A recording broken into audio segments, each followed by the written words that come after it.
Hello, everybody. Hello, hello. Just letting everybody get logged on. I know I'm a little bit early this morning. Let me see who I have on here. Thank you, Val. I love it. It just came right. The doorbell was ringing as I was coming down to the basement to start the webinar today. So thank you very much. I gotta go. I love it. It's perfect. And yes, I am a mama bear. I know I had some questions emailed to me. I just want to let a couple more people log on. We'll go ahead and discuss those questions right out the gate. Anybody have anything? Thank you, Val. Thank you, thank you, thank you. I love it. I got a mama bear mug. Anybody have anything that they want to talk about? Anything that's precedent going on right now where you need an answer? I'm going to talk about code enforcement and those letters we get regarding weeds on the property and things like that. So we're going to discuss a little bit of that today and what we can and can't do. And we'll go from there. Have no doubt we're going to see an extension of Senate Bill 91. And hear me out, please. I would rather have them extend Senate Bill 91 than the alternative. The alternative is that municipalities can then make their own moratoriums. The reason that I don't like that is because that means I have to learn every city's different rules. Have no doubt they're going to extend it at least until school gets started again, August, September-ish. That's when we should really see things going back to normal or the new normal or whatever we're doing as far as things opening up. Tenants are requesting extensions for whatever reason they can't pay. If you sit down and watch the HDICLA's webinar on the COVID rents, it's pretty scary what they're explaining to tenants. Example, if the protected period ends, sorry, I'm letting people in. I don't mean to stick my thumb in your face. If the protected period ends on June 30th, as the way current law is written, then come July 1st, we'll be back to 3-day notices to pay rent or quit. So on July 2nd, if the rent's not paid, you would serve a 3-day pay rent or quit and be able to start legal by the 5th. What they're telling tenants is if they don't extend this period of protection for them, then the municipality can step in, meaning the city, and we can go that route. Here's where it gets really tricky, okay? We're outnumbered. 3/4 of the vote is them. 1/4 of the vote is us. So when we look at it that way, the chances of them extending this are high. HDICLA is also notifying them to go ahead and get it into legal because that'll give them about a year delay, depending on how much litigation goes on. So that scares me because basically they're telling them to screw over us. I mean, some of us haven't gotten rent in 16 months and now we're looking at another year of no income on that back rent. Plus, if we're evicting, we have no income coming in. Ugh. If you need to get into the legal process, I highly recommend that you start that process now. Yeah, it's gonna get delayed, I'm sure. Okay, now that we have peeps on here, let's talk really quickly about weeds and what we see code enforcement doing. And this is standard for those of you that are just coming on with your investment property. In the summer times, we see that code enforcement goes around and gives us notices about weed abatement, okay? It all depends on what your rental agreement says. So if you're responsible for the gardener, then you're responsible for the weed abatement, unless your lease says otherwise. Okay, so definitely something to think about. If the tenant is responsible for the upkeep and maintenance of the yard and you get a weed abatement letter, then you need to give the tenant a curable breach of covenant immediately that they need to clean that up. Okay. In the event that your tenant does not abide by the weed abatement notice, and just bear with me, I'm letting peeps in. Admit all. Let's let them all in. We love everybody. Okay. In the event you get a weed abatement notice, you want to give your tenant a 3-day curable breach of covenant so that you can get on them about cleaning that up. If they don't clean it up, you have options. You can have it done for them and then send them a bill. And here's my opinion, not my advice. I would send them the bill after the COVID protected period is over. Okay. We don't want to add any additional expenses to the tenant during the COVID protected period. But after the protected period, there isn't an issue with going back to business as normal. So you can actually have it done for them as far as the weeding goes and bill it back to them. You could even do a 3-day curable breach of covenant if they don't pay you and use that to evict them. So you have several options. It all depends on what your lease contract says. It all depends on what that written rental agreement says. So if it says that the resident is responsible for the maintain and upkeep of the landscaping, then that weed abatement charge falls on them, and that is their responsibility. Okay. In the event that it is on you and you include a gardener, it all falls on you, folks. So be careful of that. We are starting to see some municipalities issue their own extensions of Senate Bill 91, basically stating that when the protected pandemic period is over, they have a moratorium in place to protect tenants for an additional 60 days, 90 days, or City of LA, 12 months before they have to repay the money back. So keep that in mind. I would rather deal with Senate Bill 91 as a whole, just because I know those rules, rather than relearn every city's moratorium on the repayment and the additional tenant protections. For those of us in San Diego, I'm sorry. They basically put a cease on all evictions. So people that were waiting for lockout are now on a holding pattern. Your legal counsel can give you their opinion, well, they can give you their advice, but you do have several options you can do as far as returning the writ to the sheriff's department and telling them to hold the writ. That writ's still good for 6 months. So if the law switches around in that time period and that goes away, then your writ should be good to go and you could be able to go ahead and proceed with that sheriff lockout as soon as time allows. Okay.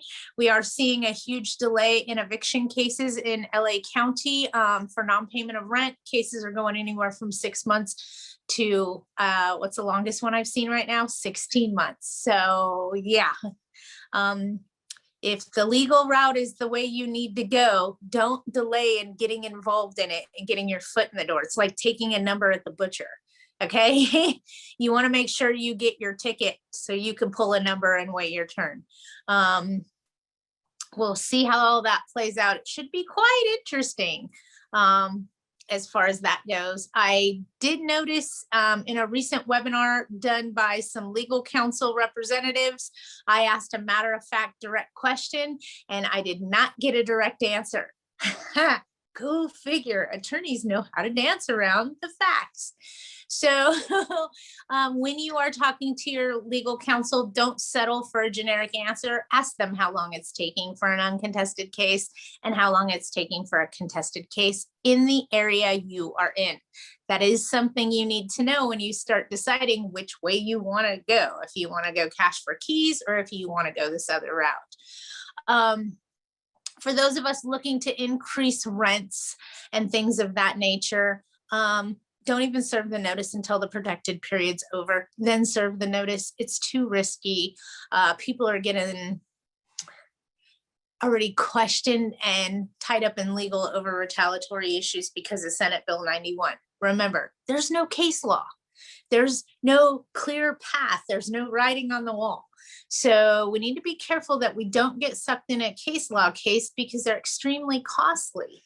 and time consuming. The two most expensive things in our industry is time and money, and that's going to suck up both of them.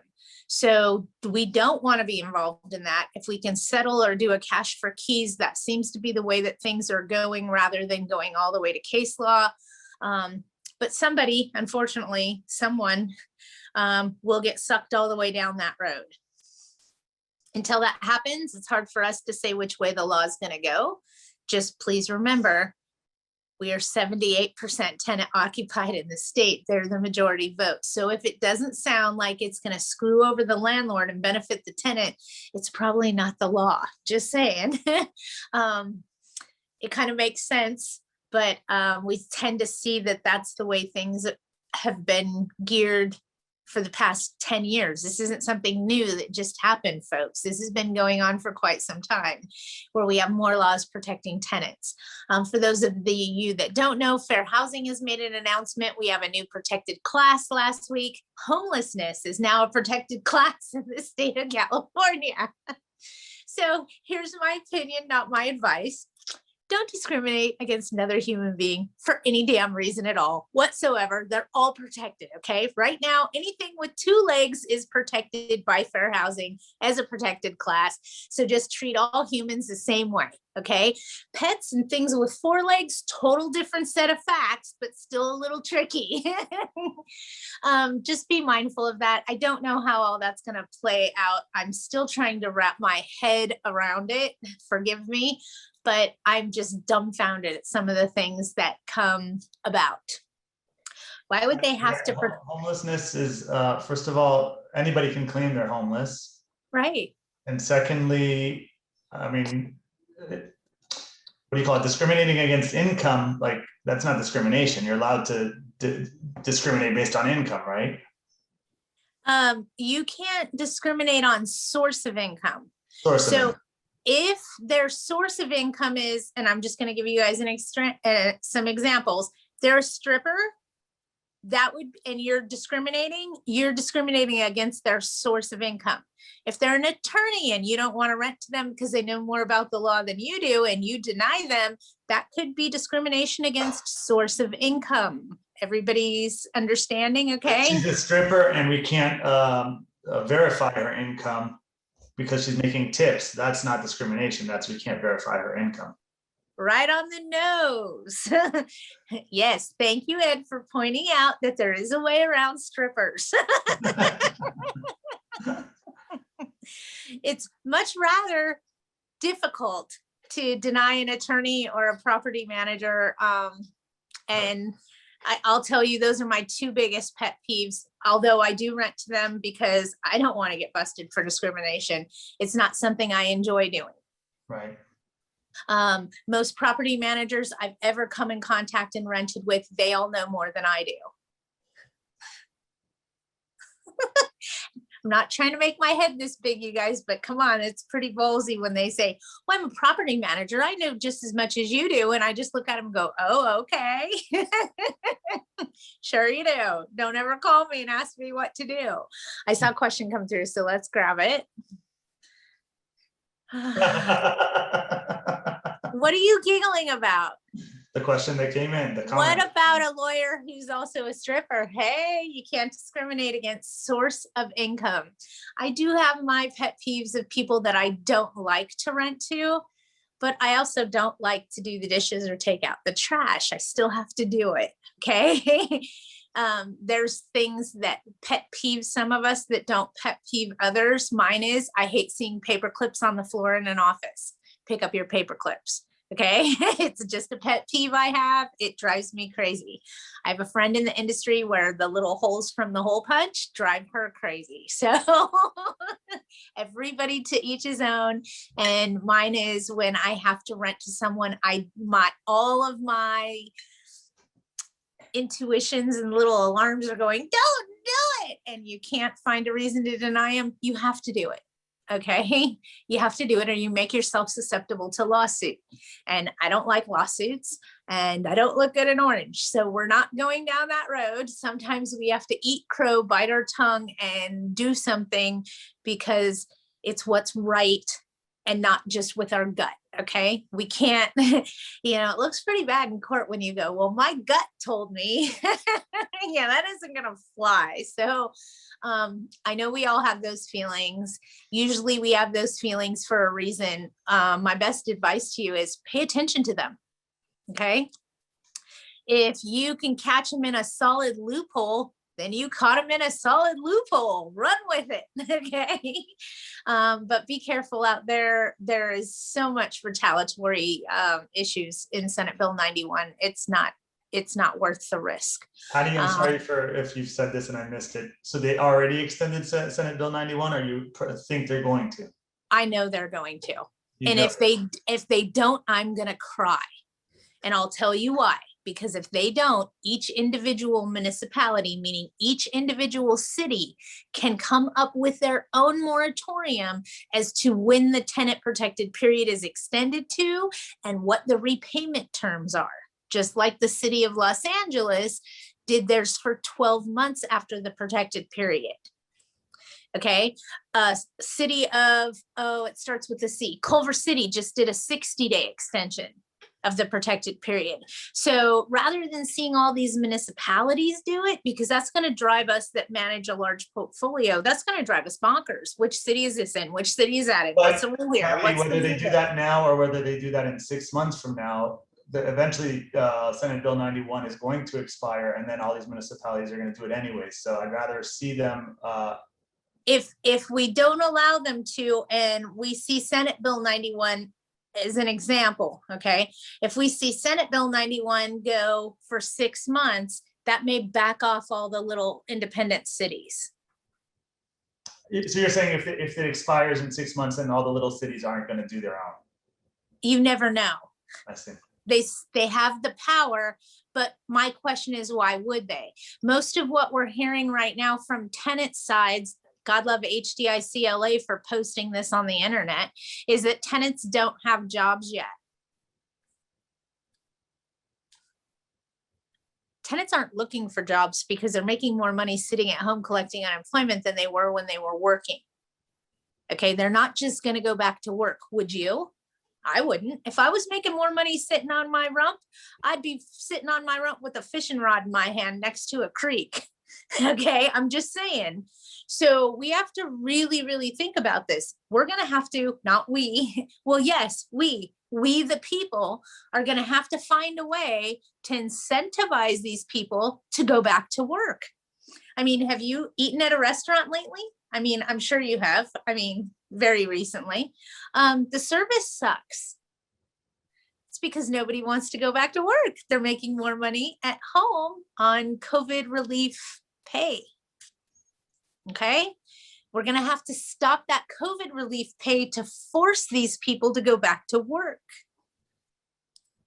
But what do I know? I'm just a blonde. Okay. I saw some more stuff come through. Let me see what it is. How can they enforce this? There are so many cases. They will, trust and believe that. They have up to 4 years to sue you on a written contract.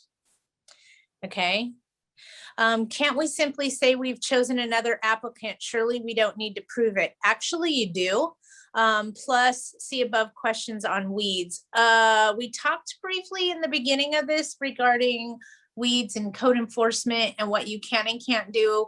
It all depends on what your lease contract says. You should be able to serve them a 3-day covenant. If they don't do it, you should be able to have it done for them and then bill it back to them after the protected period. After the protected period, not before. And then let me go back and see what the other question is, because my little blonde brain forgot already. They have up to 4 years to sue you on a written contract. So if you do something wrong, trust and believe in 4 years' time, it will surface through the court system. And why give them any ammunition? I mean, come on, it's ridiculous. We can talk about what you're talking about as far as choosing another applicant. It depends on whether you're running your own program or using Fair Housing's guidelines as far as first come, first serve. Pretty much Fair Housing said that you have to take one application at a time and either approve it or deny it. Know that that's not the law. The law says a landlord can pick the most qualified applicant. Here's the problem. Most landlords use unethical practices to pick that applicant, and they're actually discriminating by doing it. So that's where it becomes a little bit tricky. That's why they said first come, first serve is the best business practice. It's to keep landlords out of litigation regarding discrimination, because it's a lot easier to prove your case at hello if you're approving or denying, taking the next one, approving or denying, taking the next one. It's a very good business practice. A lot of corporate office use it. I've worked hand in hand with fair housing for over a decade now. There's other things you can do, but you have to be specific in your business practice and you have to be thorough. I'll give you a quick example. If you run credit on Tuesdays and Saturdays and only on Tuesdays and Saturdays, and you pick the best applicant out of the ones you ran on Tuesday and then the ones you ran on Saturday, that might not be considered discriminatory. You just have to be very due diligent about your process and procedure to make sure that you're not discriminating. So fair housing has that guideline in place as a tool to help us stay out of litigation. So when we deviate from it, it makes it a little bit more challenging for us to cover our asset in the event of a crisis. Let me see what else we got here. I am not going to talk about Senate Bill 1157 until next Wednesday, just because I think something else is lurking. Okay. But yeah, 1157 starts July 1st. So I'll talk about that next Wednesday. We'll see what happens with Senate Bill 91 and where we are with all of that. And then we'll get into 1157. 1157 has to do with the tenant credit reporting. I don't know. I have to go look. I'm looking at 6 different bills right now. One of them's tenant credit reporting. One is that tenants can now sue on a civil level for harassment against the landlord. Yeah, are you squeezing your ass cheeks? Because I've been squeezing mine for a week on that one. What? What? So again, we're going to have to be very cautious on what we're doing. And I'm going to be honest with you. If putting in at least 10 hours a week isn't what you want to do, hire a professional, because this is getting really tricky very quickly. Okay. We have professional property management companies throughout Widget's way that would be more than happy to help assist you. But in uncharted territories, if you don't have the resources and the time to really pay attention to what's going on with your investment property, you may want to consider hiring a professional just to take some of that stress and pressure off of you. Let's see what else we got here. Our current agreement says the tenant is responsible for weeds. However, the county just cited us regarding alley weeds outside the tenant's fence, but on the property. Our landlord's responsible for alley weeds. That's a good question. If the tenant's responsible, then just give them a copy of the notice, send it to them, keep your fingers crossed, and let them know that they need to address the issue. They're either going to bark or they're going to comply. So this would be us testing the water. Okay. Technically, if it wasn't defined in the lease, it could be something that they could argue later, but try it. It doesn't hurt to try. Okay. Let me see what else. Court date Monday. What can I expect? A continuance? What are you going to court for, John? Non-payment of rent or a nuisance? And what city is this in? And I could tell you exactly what to expect. It's an eviction. I get Orange County. Okay, that helps. Non-payment of rent or material breach of the lease. Okay, Lee, did you state that tenants can sue landlords for alleged harassment? Can landlords sue tenants for harassment? No, they're giving more harassment capabilities to tenants to be able to sue landlords. And that scares me. So I'm gonna go back to stop sending text messages, you guys. They can and will be used against you in a court of law. Same thing with an email. And go back to communicating via telephone. So that way nobody has anything in writing unless they illegally recorded you. And the other thing that you can do is serve your notices. Let them talk for you. Your mouth gets you in trouble. Your notices are you doing your job. Think about that. When we open our mouths or we start typing, that's when we're exposing ourselves. If we're serving a notice, we're doing our job. So less sugarcoating, more business professional, okay? Just do your job.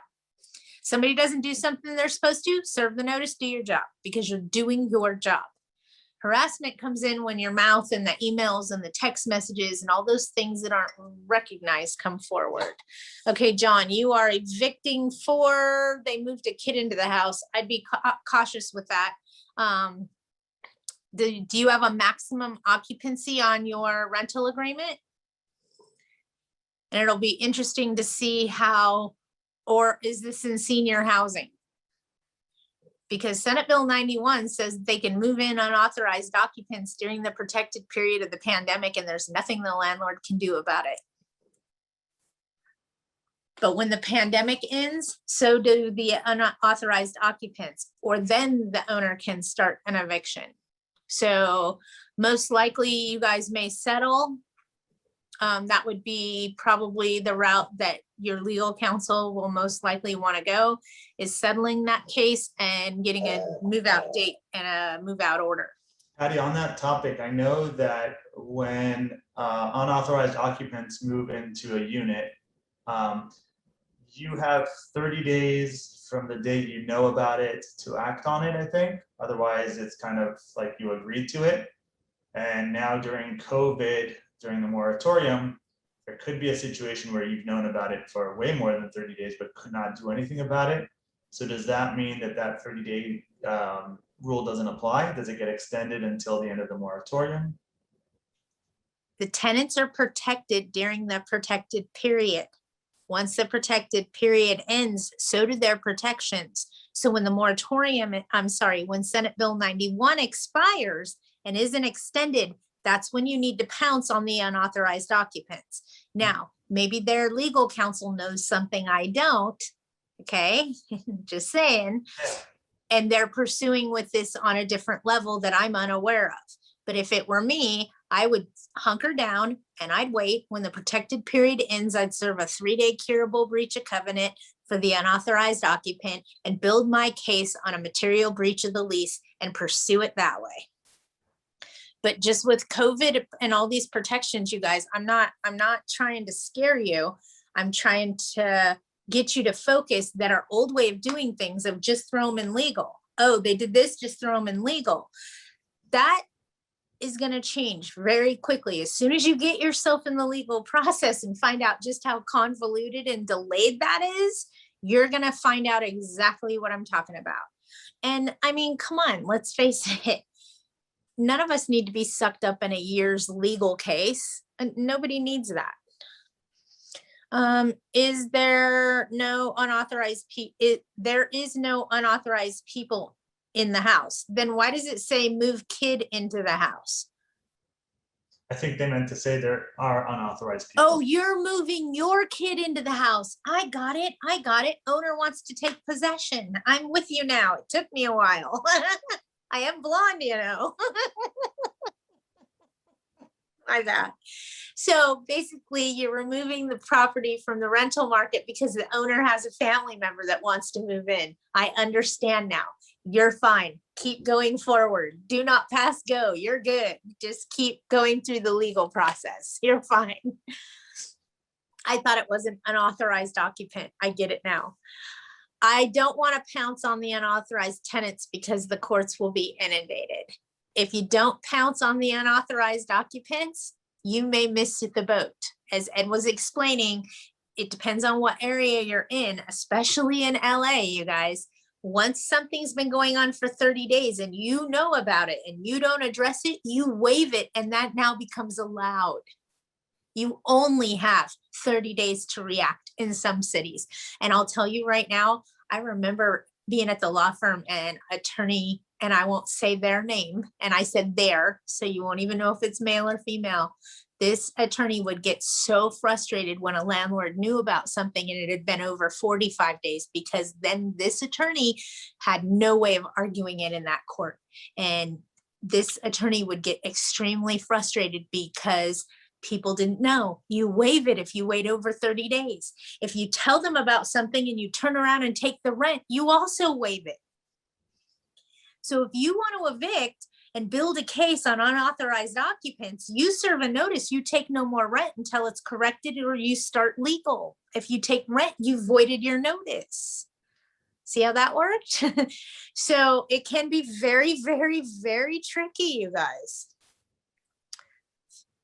If I have a 1-bedroom for rent that's limited to 3 occupants and a single parent applies for the unit and says she gets custody of the 4 kids every other weekend, don't worry, they don't live with them. How do you handle this? They're visiting, they're not residents.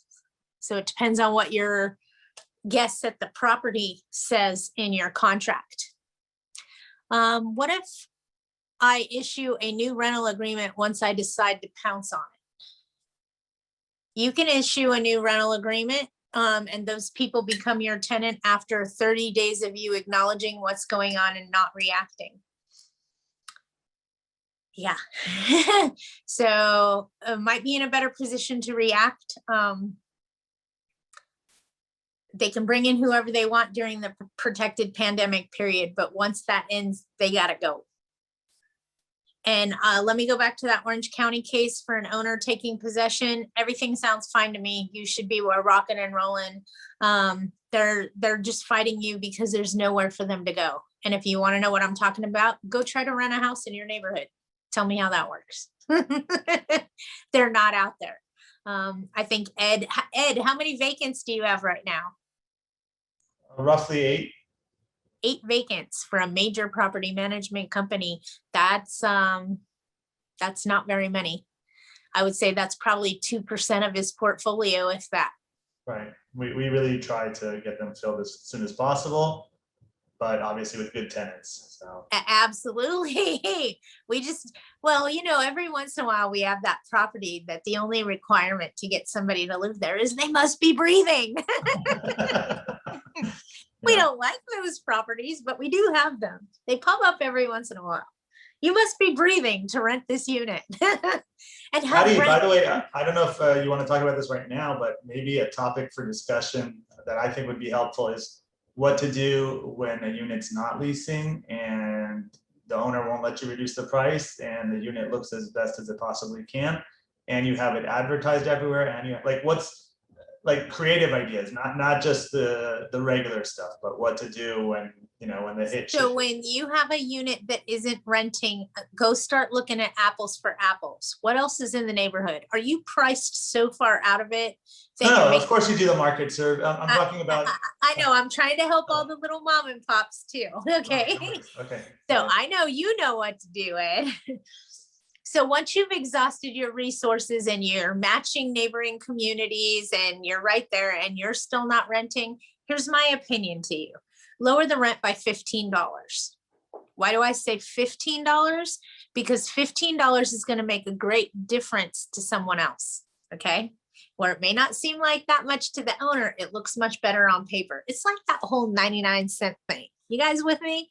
We rent a unit for $995 and the owner tells me, well, can't we just rent it for $1,000?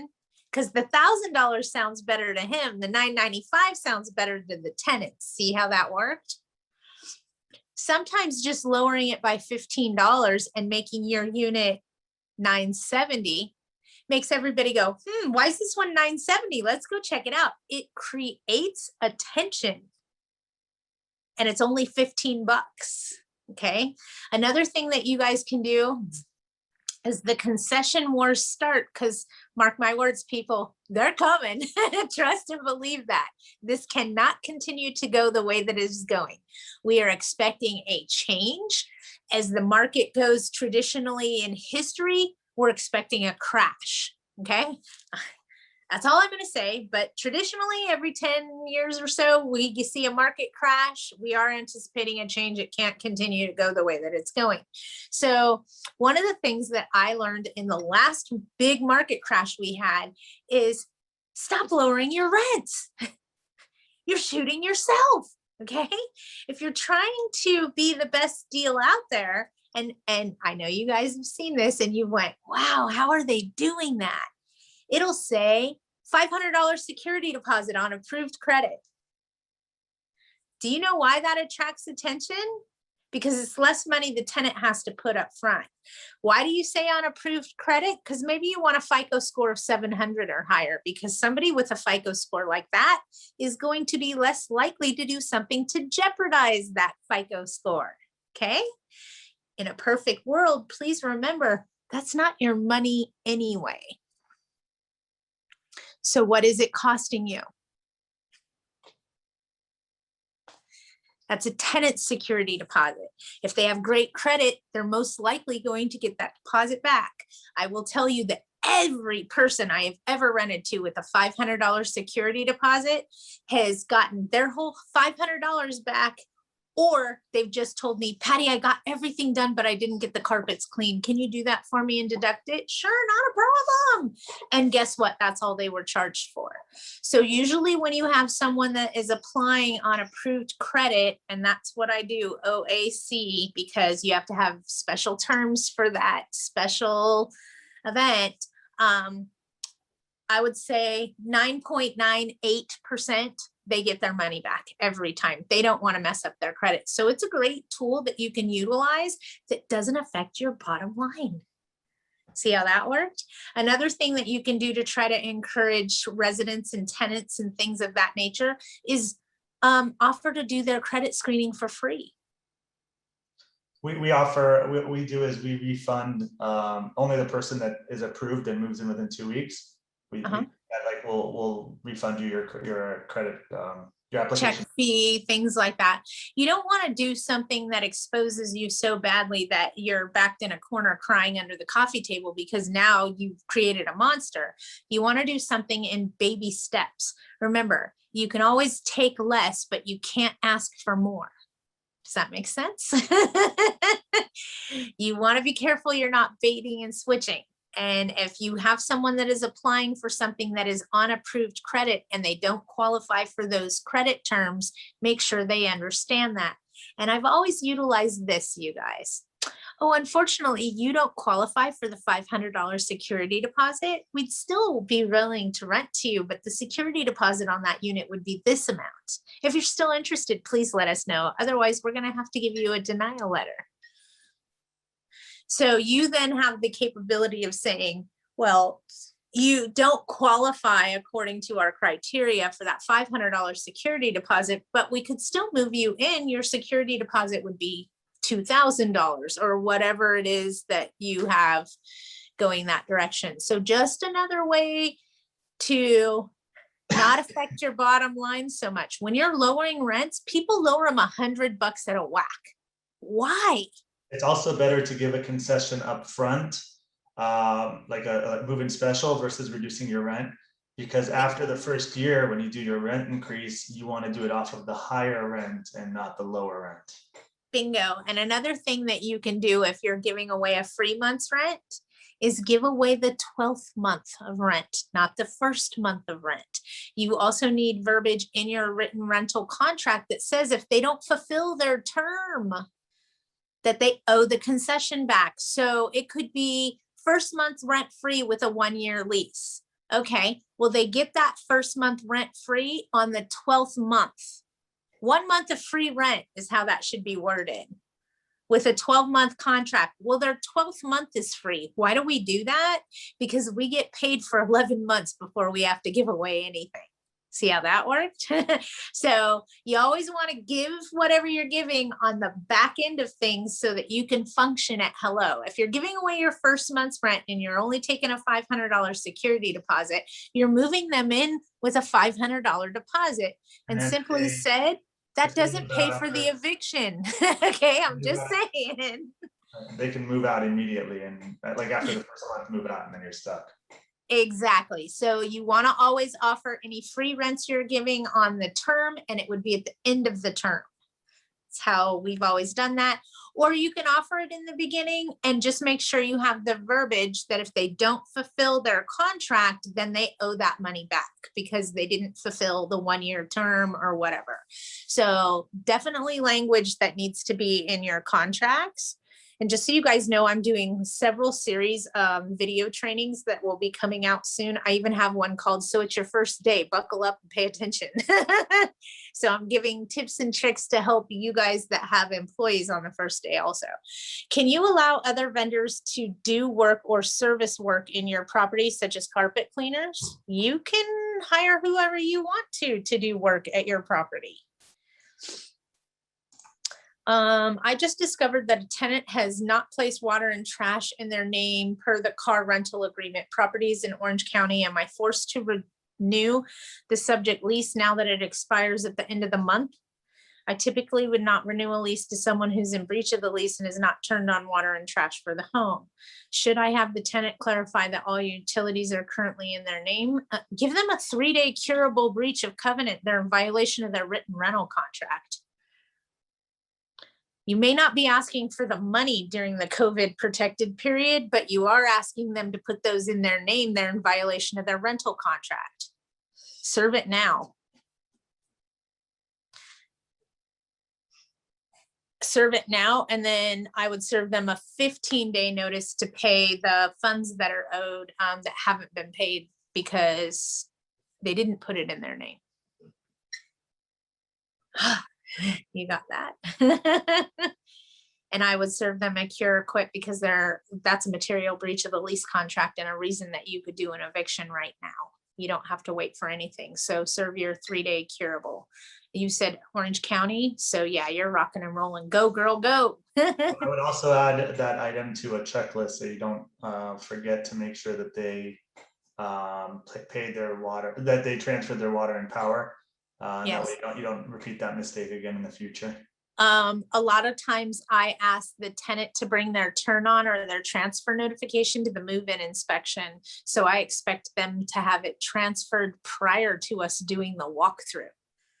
So just another tool you can have. You can write up proper verbiage for that as far as having utilities turned on prior to receiving the keys and opening the contract. That way you can do a sufficient walkthrough move-in. One of the other tips and tricks I've always used is if you turn them off before they move in, guess what? They're kind of forced to do it. Okay, just saying. If you turn them off prior to their lease starting, you didn't turn off utilities. And I know a lot of us try to keep that door open because then they can just transfer and they don't have to pay a turn on fee, but the alternative sucks if they don't comply. So it's a better business practice to schedule to have those turned off the day before. If they schedule to have them turned on, then that transfer fee applies. If not, they need a full-on turn-on fee, and that's not a you problem, that's a them problem. So just another way to handle that. Patty, I've got a question. Yes.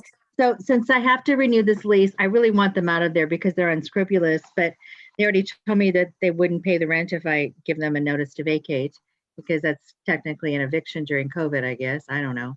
And I don't think You can't give them a notice to vacate or a non-renewal. When does their lease end? the 30th.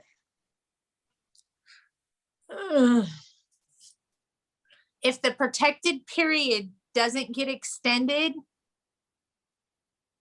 You know it will. You know it will. I know it will. And yeah, I'd sit tight. Here's what I would do. I would sit tight.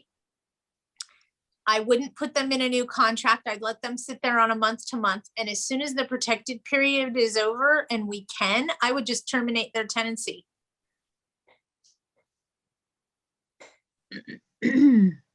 Rather than locking them in for another year. Yeah, I normally I would, but this is like a beachfront property and the rent goes up 30% in summer. That's the only problem I have. So. But you can't raise rents over 10% right now. Right. And I'm not even doing that. I'm being really nice to them because they're so litigious type people. So I only Right, gave him a 5% increase and he agreed to it. So I don't feel that I should have to execute my signature on the lease until he turns on the utilities in his name. Is that incorrect? absolutely, absolutely. He's in violation of his current lease. I sure wouldn't sign him up for a second attempt to screw me over.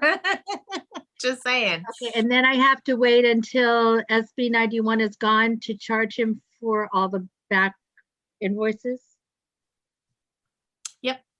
They can have no increase in expenses throughout the protected pandemic period. Is that an increase in expense if he was supposed to pay it? It's up to a jury to decide. And quite frankly, I don't want to get involved in case law. So either you sit back and you wait for somebody else to go through the case law case, or you err on the side of caution. It's simple. But it's totally legal for me to tell him that I will sign the lease extension at this fantastically low price, provided that he turns the utilities on in his name now. It is extremely difficult for you to enter into a new contract when he's in violation of his existing one. I know that, but how do I? No, word it that's so what he you doesn't- tell him. Oh, Sorry. okay. I know you know that. I was giving you the verbiage. Okay, and thank you. Okay, and then what he did is he thought it was a cute negotiating tactic. He's a CPA, and I was married to a CPA, so I kind of understand how they think. He thought he would give me. He's been there a whole year, never complained about anything or made any service requests, and now he's giving me a handful, like 7 service requests, and he wants me to, and some of them I have to order parts and they're going to take 6 months. I mean, not 6 months, 6 weeks. So he wants me to list all the repairs I'm going to make in the lease renewal, and I don't feel comfortable doing that. So what do I say?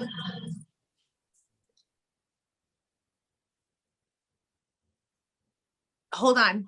I'm not frozen. I promise you guys. I'm frozen. My phone is not. Okay. How would I word that? Let me sleep on it, Lee. Okay. Fair enough. Let me sleep on that, because right now, usually you guys all know it just flows right out of my mouth. Right. But she has 2 different caveats that are hanging over her. So we want to be very cautious on how we approach this. 9 times out of the 10, you guys, the verbiage just flows out of my mouth. Sometimes I have to stop and think about it. It does happen where I go, because there's more than one moving part, and I want to make sure I have all of the moving parts covered. So let me think about how I would approach that. 99 out of 100. Thank you. Could I 99 times it flows, 100 times it doesn't. could I call you later today when it might be convenient? Yeah, call me later today. What time is good? What am I doing today? I'm watching my grandson this week. I'm leaving tomorrow to go to the Sierras to see my sister. So call me today. I just have like maybe a 3-hour window where I won't be available. But if you guys leave me a message, I'll always call you back. Okay. Thank you. But yeah, call me today. I think I just have the grocery store, but you got a lot of moving parts with that one. And I just want to make sure that we're not exposing you somewhere else. Yeah. So yeah, let me process that one. It didn't flow. Every once in a while, you guys throw me one that makes me go, Okay, Val, back to weeds. A few tenants say they cannot afford to hire a gardener to clear the weeds, or could do this themselves. We have a gardener on staff who we have offered our tenants to hire to do this county required work. We have several holdouts that are not doing their weeds. For the people that are not doing their weeds, you can hire someone, have them do it forward, and then send them the bill after the COVID protected period's over. Why do I say that? Because the way they wrote Senate Bill 91 says there can be no additional expenses to the tenant during the protected period. Example, rent increase, example, late fee. It doesn't depict what the increase in expenses can or cannot be. So we have no case law. I'd rather err on the side of caution. I wouldn't send them the bill on what it costs until after the protected period was over. Make sense? I'd still do a 3-day curable breach of covenant that they're in violation of their written rental agreement by not doing the weeds. That way you have documentation in the file. So when you go back to bill them for it later, you've done your due diligence. If the county cites us, hold on. If the county cites us, can we put that on the tenant later? Absolutely. You can actually put that on a 3-day. You can evict if the county is citing them and they're not doing something. So it's something you can evict for. It's something that you could charge them for later. You could take it out of a security deposit. I think it's a bad business practice. I'm just saying, to leave stuff on a ledger to take out of the deposit later. Have I done it? Absolutely. But it's a bad business practice. The whole idea of that deposit is to cover damages to the property, not hold their bills they're responsible for until they decide to vacate. It really sucks when you really need that deposit and it's gone before you can touch it, if that makes sense to you. Oh, they brought in bed bugs. We're just going to hold this on their account. They had 2 late fees. They really didn't want to pay. We're just going to hold those on their account. Now, before you know it, their whole damn deposit's gone. You have nothing. They've paid those bills, but they're still responsible for all those damages. So I'm not saying I haven't done it before. I'm just saying it's not a good business practice. It exposes you to having less deposit money at goodbye. Fair enough? Okay, I saw another question. If the county cites it, can we put that on the tenant later? Yes, if the county cites you, you can give them a 3-day curable breach of covenant immediately. You could also have it done and send them the bill later, yada, yada, yada. Plus, weeds are a health and safety and fire issue during fire season. Absolutely, that's why the county and the city do what they do. Any weeds within 35 feet of improvements are considered a fire hazard. It depends on the city, just so you know. Some of them don't allow them in alleyways. Or on the other side of the tenant fence. It just depends. I could tell you that the city of Adelanto will cite you if the weeds are over 4 inches tall. So all you need out here in the desert is one good rainstorm and 4 inches of weeds grow like that. So it usually happens that way, right? Yeah, it can happen quickly. Tenants are responsible, depends on what the lease says. So make sure you understand exactly what your rental agreement says so that you can handle that accordingly. I've actually evicted somebody that didn't pay me for reimbursement for them not doing something in their rental agreement, and won. So with that being said, it is possible. I wouldn't try it during the COVID protected period though. Okay, just saying. Remember, these tenants got a lot more rights than we do. And I hate being named in lawsuits. It's kind of fun sometimes because you're like, oh, no, you didn't. But other times you're like, oh God, what happened? And that's my first reaction is suck in your cheeks, squeeze your cheeks and cross your fingers, right? Okay, Veronica, sorry, back to vendors hired by tenants. Can we allow that? And when is the damage or use our water? Okay, so what you're asking me is can a tenant hire a vendor? Yes. The tenant also becomes responsible for paying that vendor and for any damage that vendor does. Example. Okay, and let's get away from carpet cleaning just for a second. Tenant wants cable TV put in, so they call out the cable guy. The cable guy comes out to install and he's running cables through the attic and he falls through the ceiling. Who's responsible for that damage done to the unit?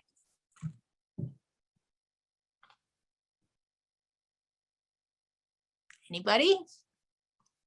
The tenant is. They let that vendor into the property. Technically, that's their guest. The tenant is responsible for that damage. I will tell you right now that the cable company will pay to fix that. Okay? Don't scream and yell at your tenant if it happens. It happens. but the cable company, then their insurance kicks in and they pay to fix it. Okay. So don't panic if it happens, you guys. It's really not a big deal. But what I'm trying to say is, yes, they can hire whoever they want. As a move out inspection, here's a great example. If the tenant hands you a receipt and says, I had the carpets professionally cleaned, and they crunch when you walk on them, or they look like, because they didn't rinse the soap out, or they look like crap, you can have them done again because they weren't up to your standard. Okay. It doesn't matter if they say they hired a professional to get this done. If it didn't get done, you still get to make it right. Okay. So as far as them hiring somebody to clean the carpets and they're using your water, they're using your water anyway. I mean, we can't tell them they can't use your water to clean their carpets.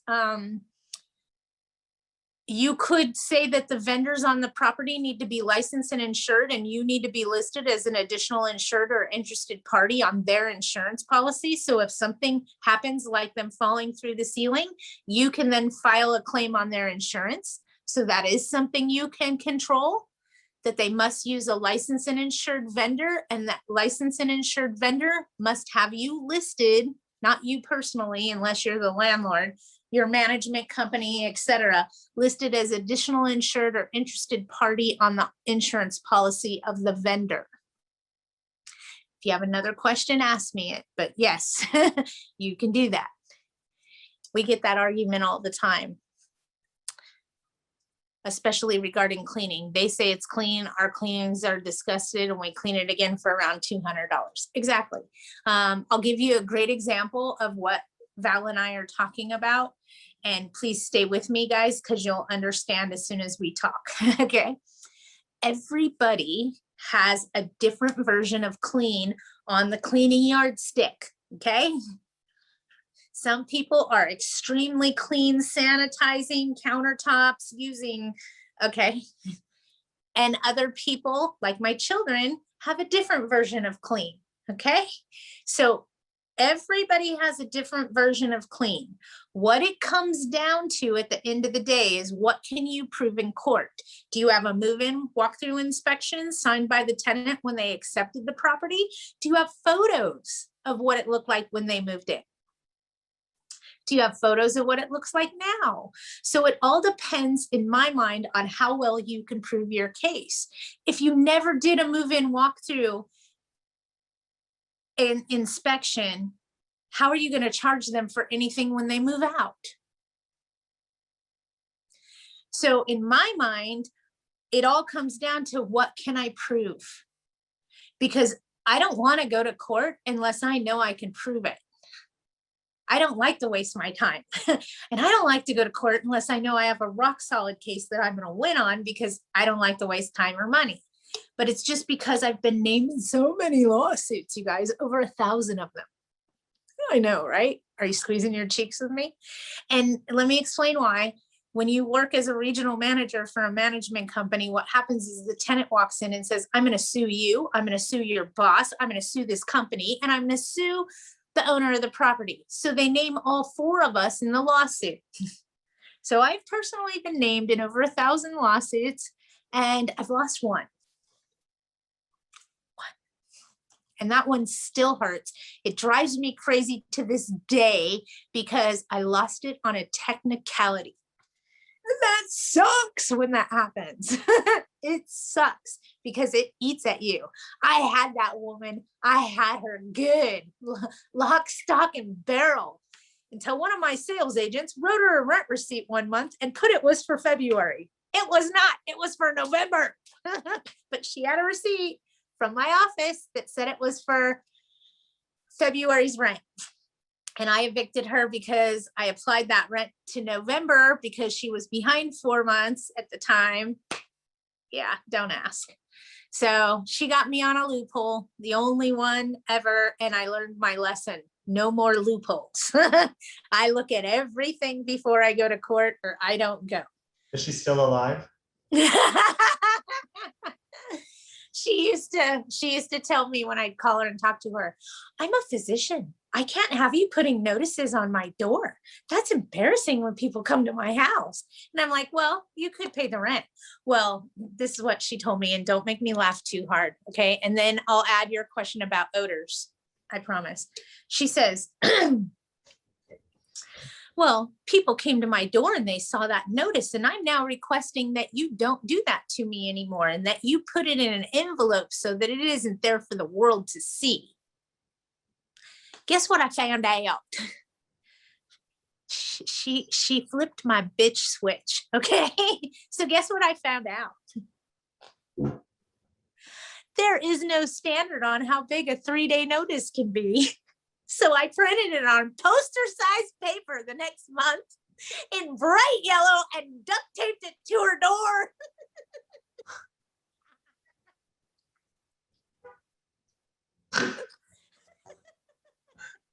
Do you have a picture of this? No, but you guys, well, those of you that have seen me in person, you guys know I'm 4'8". Okay, I'm like little tiny, but somebody is like, Patty, it's bigger than you are. I'm like, shut up, I'm putting it on the door. So yes, I know. I don't recommend that you do this, okay, folks? This was several years ago, but I got my point across. Oh, she was pissed. What do you think she did? I told you to put it in an envelope. So I said, oh, honey, I couldn't find an envelope big enough.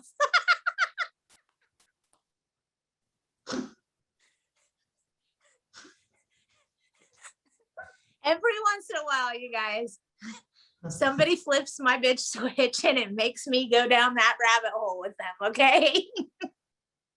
I did it for me. I know, we can laugh about it now.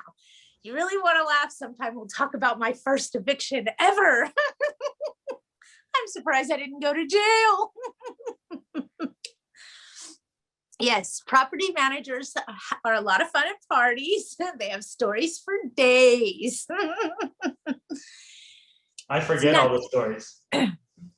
I think one of my favorite ones, and I just bumped into this gal not too long ago, is a neighbor called us once, and a tenant had moved in a month ago. We moved them in a month ago, but I didn't realize they were moving from another state. So they basically signed the lease docs and then went back to New Jersey to get their family. Okay. And while they were driving over here, they called the water company and signed that waiver online to have the water turned on with nobody there. The toilet supply line blew on the second story when the water got turned on, and the water company left. So I got a phone call from the neighbor saying, water's coming out of the garage.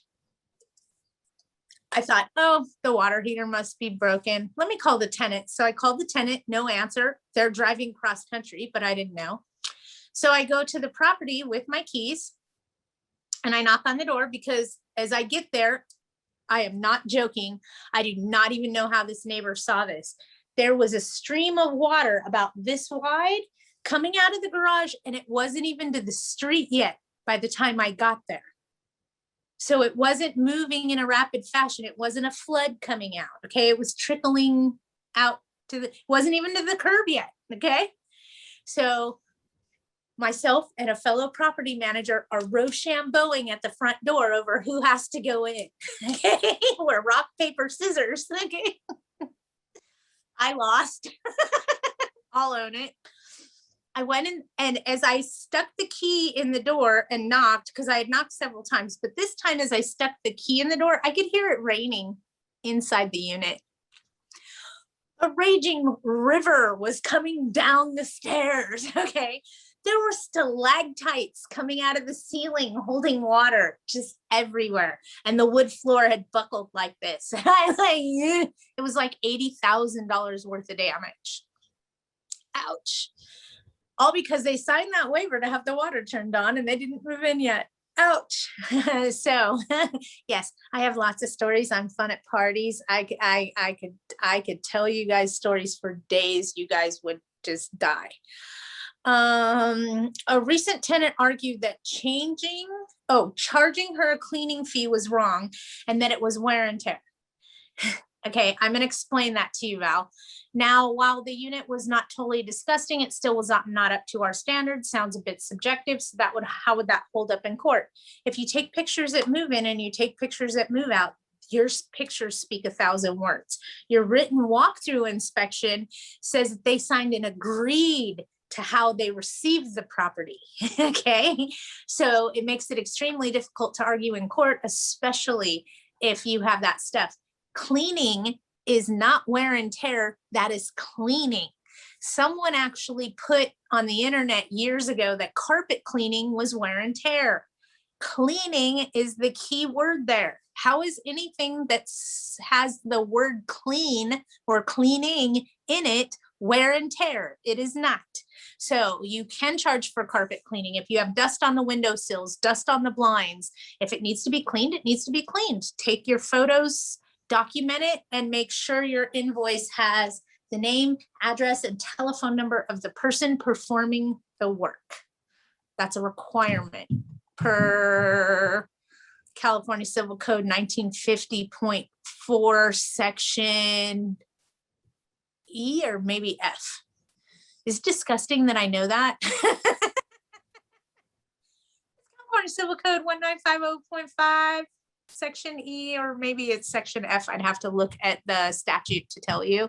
But California Civil Code 1950, how I remember it, is 1950 and a half. So 1950.5 is all about dispositions of security deposit, how much time you have to refund the money. That's all what that civil code is geared around. So check that out. It's 1950.5. And then let me see, do we have another question? Yeah, nope, we're good. I think I got all the questions. If somebody else has a question, let me know. Odors. Odors, thank you. How you prove odors in court. I've had some interesting things come about on an odor. Usually there's a cause for an odor. Sometimes they smoke cigarettes in the property. Sometimes their ethnicity required them to cook with nothing but garlic and the whole house smells like a wonderful Asian kitchen. I mean, you don't know when it comes to odors. If it's gross and disgusting and dirty and filthy and yuckness, usually the odor comes with that. If they've hid everything, but they have a pet, usually that odor is coming from the carpet, and it's not just the carpet, it's the padding underneath and the subfloor underneath that. No, but So the question is, how do you prove these things in court? Your third-party vendor, because then it's not just your word against their word. You have a professional. A written statement. Bingo. The smell is atrocious. And sometimes that's all they need to put. The smell is atrocious. Okay. I had the worst smelling unit ever, and I won't talk about it because that would be the second time I threw up inside a respirator. And yes, I said the second time, not the first time I threw up in a respirator, the second time I threw up in a respirator. And it was probably the most disgusting thing that I've ever seen in my life. I think you've told this story. I don't remember it, but you've told it before. Hoarding is a mental disability, folks. And a lot of times the people don't see the problem that we see. This particular tenant had a problem flushing the toilet. And after he filled up the toilet with feces, he moved to the bathtub. And I'm a tiny thing, I'm 4'8", and I walked in this house and I'm standing there in a full hazmat suit, okay? The whole thing looks like I'm running for the Center of Disease Control, okay? And they're like, Patty, are you okay? And I'm just standing there in this bathroom looking at this pile of feces, literally that's taller than I am. And it's got little wads of toilet paper stuck in it. So it kind of looks like a giant shit Christmas tree. Note, enjoy your lunch. Okay. It looks like a giant tree, okay, with little toilet paper balls stuck in it. And I'm standing there and they're like, are you okay? Are you okay? And all I could think to myself, and forgive me, you guys, but I am human, is how did he shit that high? I mean, it was taller than I am.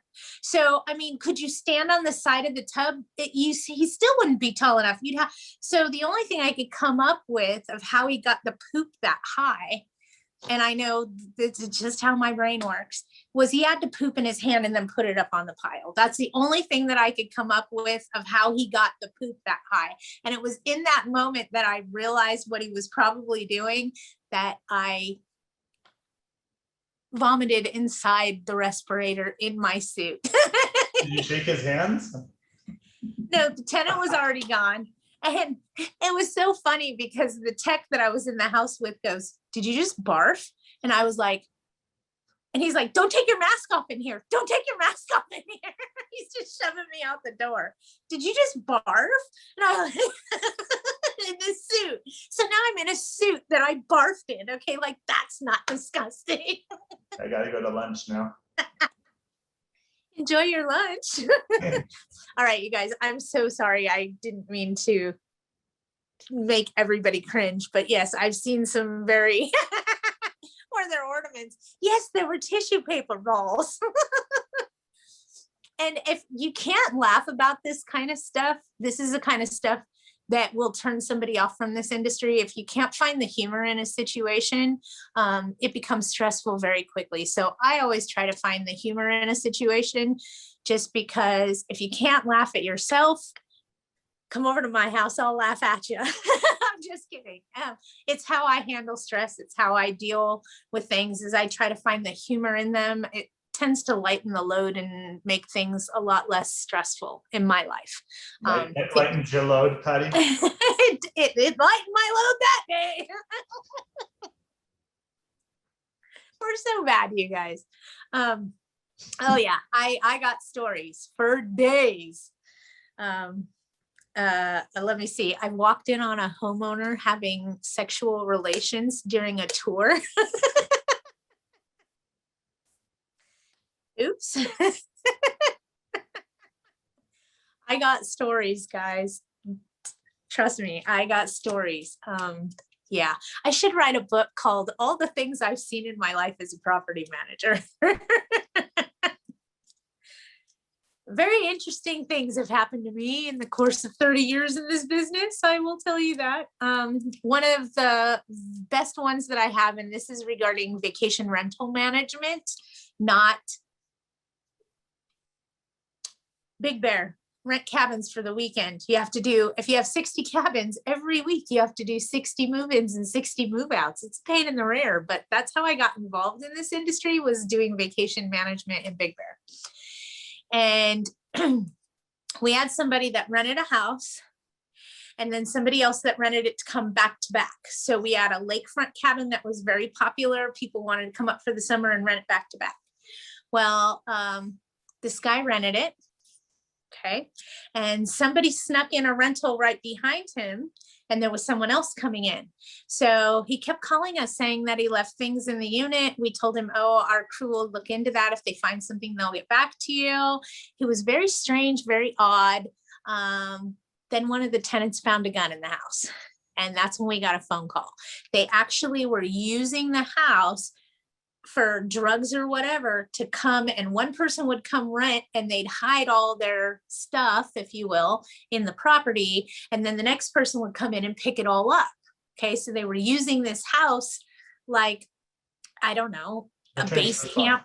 Yes, a base camp to do their exchange. Okay, in the meantime, somebody else rented it, and we found 17 firearms in that house. Just blown away. So yeah, I got stories for days. I got stories for days. I've had my fair share with the FBI. Had some FBI occurrences when we had that San Bernardino shooting. Worked at a management company where we actually rented a residential dwelling to the person that sold him the gun. So they wanted to come in and check our records, which obviously, yes, of course, we'll help you in any way we can. But yeah, I got stories, folks. I've been in this industry long enough. Anybody have any questions? What do you recommend is it for a job? What should I do? What do I recommend you do for a job? For a living, yeah. Manage investment property. It's quite exciting. Yeah. I think that's one of the things I love about this career choice is you never know what's going to happen when the phone rings. Am I going to be dealing with somebody that can't pay me, somebody that's upset, somebody that's in the middle of a flood, in the middle of a divorce? I mean, you just never know what's going to happen when the phone rings. And usually bad things come in threes, right, Ed? Usually if you have a flood and then a fire, know that a death in the unit is imminent. It is coming quickly. Something else will happen, but it usually comes in threes. And it's usually very, very exciting. You never know what's going to happen. It is exciting, right? You get that person that's so upset over something that's very minimal. Have I had many deaths? Yes, I have. Death in a unit, I've experienced quite a bit of them. Please remember, I was a regional manager, so I managed about 30 employees. So their problems became my problems so that they were handled in a manner that our company was secure with. And I'll leave that. But yes, I have run into several deaths in a unit. One of my funniest ones was, I don't even want to tell you what city it was in. It happened over a weekend, and I get into work in the morning and there's a message on my voicemail from the owner, and he says, Petey, our house on channel 7, eyewitness news. I think our tenant shot somebody. I'm thinking, that's not our tenant, dude, that's your tenant. Okay, Diana, has anybody seen a callback? Hang on, let's see what this is. Has anyone received a callback or payment from Housing is Key? We might see those payments extended until September. They just don't have the resources to process all the applications. There's different phases of those applications and the statuses, and I'm trying to think if April's still on here. April, are you still on? See above about the fire, why she only manages a few of our rentals. We're very concerned about paperwork, payment, keys, etc. I have to find something. Okay, April, while I'm looking to find out what Val's question is about a fire, can you answer Diana's question in regards to Housing is Key payments and the different stages they're at, etc.? Yes. So I think last Wait. Uh-huh. April, I'm sorry. Everybody, okay. Just so you know, this is April. She's with a property management company. I don't know if she wants me to say or not. And she's been my money girl throughout the pandemic. She's chased money and collected over, you're close to 80 grand now, correct? Correct. So she's collected 80 grand in delinquent rents in the past 5 months since the pandemic period has been gone on. So very impressive to get 80 grand worth of past due rents out in this pandemic. So I made her my money girl because she knows what she's talking about. So April, please answer her question for me. Okay, so she just wants to know if anybody has received payments or callbacks. They don't really call, they email first. And if they do contact you, it's 3 chances that you get to respond. And most of my emails have been on the weekend only. So you have to respond immediately when they send you an email. It says action required COVID-19 rent relief program. So you have to go back into your account and do what they ask you to do. And then once you submit it, the email gets generated to the case manager. And then that case manager will move forward and submit the approval for the payment. But the payment amount is not given to you until it has gone through quality control and it has gone through a case manager for approval. So you won't see the amount, but once you see the amount, that means you should get payment within 2 weeks. Thank you, April. To answer questions, let me answer you first, Monica. The law is when a tenant dies inside the unit, we have to disclose that to all incoming residents or new residents for the next 3 years. We have to disclose that there was a death in the unit. We do not have to get into the details as to why. You also cannot, It used to be that we had to tell them whether it was AIDS related. That's now a violation of HIPAA law. So if you've had a death in the unit, you need to disclose that for 3 years. If you're remind, you once said something about having them take the person out to die outside in the ambulance. Can you remind us what that was? I didn't take the body out, okay? Let's get back No. to You said something about having the. So if you have a death at a property, here's a trick, you guys, and this works wonders. Oh, Okay? declare the death outside the unit. Bingo. So if the paramedics come and they're like, oh, you know, it looks like they died in their sleep, we're gonna have to have the coroner examine the body, yada yada, blah blah blah blah blah blah blah. Here's what I've done before, and please trust me, okay? If you say to them, I have other neighboring residents and children in this community, could you take the body away? A lot of times they will remove the body from the property if there's no foul play, okay? This is a great trick because then in the death certificate, it says they died at the hospital where they were declared dead and not at your unit. Right. Makes sense? Everybody paying attention? Okay. Yeah. That one's golden, folks. Because if they didn't die on your property, you don't have to disclose it for 3 years. Only if they die on your property. So if they weren't pronounced dead there, how are they going to sue you for that later? Okay, so that's a great tip. And then I see Val's dealing with a flyer. Please confirm, has Los Angeles County extended the moratorium or just LA City? Sorry, I missed in the beginning. LA City has added a moratorium, giving the tenants 12 months to repay the past due rents during the protected pandemic period after the protected pandemic period expires. So if they extend Senate Bill 91 for 3 months or 6 months, the 12 months starts after the expiration of the protected period for tenants. And Val, let's get to your fire. Call your insurance companies where it's, how would I disclose this? Death in a unit is only required to be done verbally. I do it several times and I'll explain to you when. I do it at hello. So when they call me, hi, just to let you know, a previous tenant has passed away in this unit. I tell them right there. The reason being is if you let them come all the way, make the appointment, show them the unit, and then they get the heebie-jeebies, you've wasted your time. Since you have to disclose it, just start disclosing it at hello. If they say, oh, no, thanks, just know that you didn't waste any time, okay? It's not going to be easy to get that re-rendered. Is it not better practice to put it in writing so that you have proof that you disclosed it? 5 years at the law firm, I learned that is not a requirement.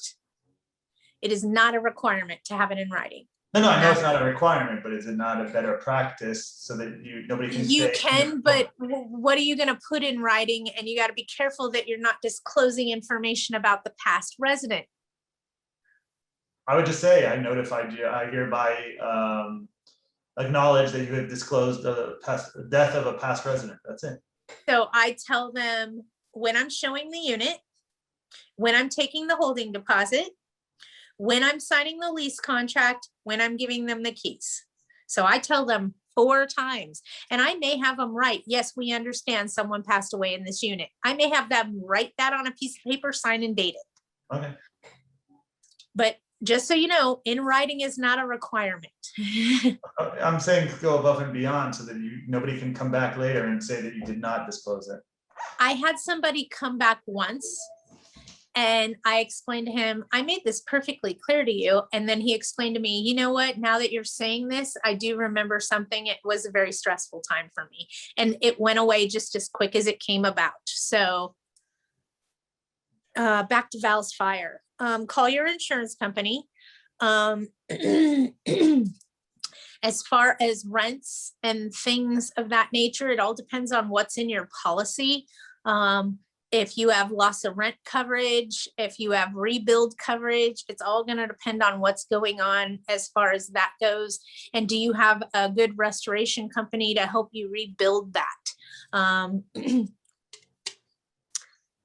Be careful. Don't talk to your insurance company. Okay. And people tell me, what did Patty just say? She said, don't talk to your insurance company. Remember this, you guys, Not your friends. your insurance claims adjuster has one job, and that is to try to figure out every way they can to deny your claim. That's their job. So they can and will use against us what we say. So I always say, I'm sorry, I wasn't there. My tenant reported it. Here's the name of the restoration company that's handling it. And let them, they deal with insurance companies every day, you guys. We don't. Okay, we don't. I've actually had insurance companies deny a claim before. So it kind of helps now that I know what they're looking for and what they're after. But I'll tell you, I just call them and say, this happened on this day. Here's the tenant's phone number. They reported it to me. Here's the restoration company. And here's who you can call and talk to. All I know is they called me and said there was a fire. I haven't seen it. I don't know any other details, because they will use whatever you say against you. Bye. Thanks, Ed. Thank you. Let's see what else we have. Val, it's not your house, it's the manager's office. It still should be covered under your insurance policy, Val, because it's a dwelling on that property. So I get that it's the office. Hold on, maybe I'm reading this wrong. It is the manager's office. Okay, do you own the manager's office and pay taxes on the tax bill? No, you don't. Okay. Then I would, does she have insurance on her office? Because I would be filing a claim against her insurance company for my rent monies immediately, and anything else. Just saying.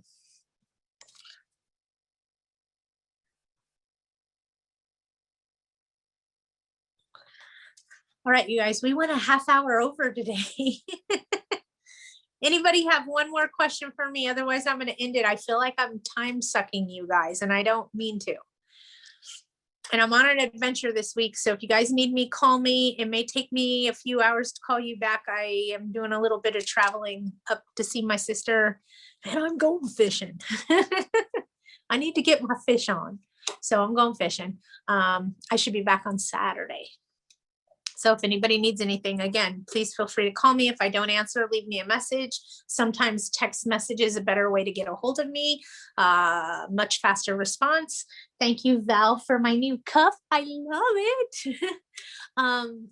And if you guys need anything, please let me know. Call me, reach out to me, err on the side of caution. We'll see what happens with Senate Bill 91 getting extended. I kind of hope it does, just because I don't want to learn all these new laws in all these municipalities. I mean, Culver City, City of LA, I'm sure all of them will do it. San Pedro, Torrance, they're all going to have their own repayment system or their own extension. So we'll see how that all plays out. I anticipate seeing a lot of changes here over the next week. And it should get very interesting, but I got a feeling they're going to extend it, you guys. Just remember, we're outnumbered.